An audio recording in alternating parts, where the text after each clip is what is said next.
Tradisi program Korban Perdana di Labuan menjadi program menyatu padukan masyarakat tiap kali sambutan Aidiladha.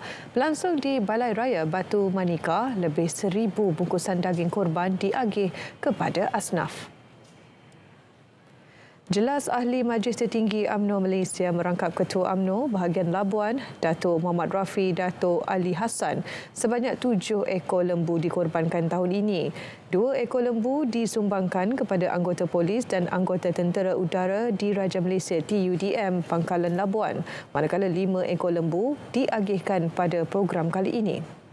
Menyemarakkan lagi kebersamaan, perpaduan di antara kita dengan masyarakat, khususnya di wilayah Persekutuan Labuan. Dan syukur Alhamdulillah hari ini saya melihat kehadiran yang begitu ramai, dan inilah yang kita mahu. Selain kita beribadah melalui program Korban Perdana ini, kita dapat juga menyemarakkan, kita dapat juga mendekati masyarakat.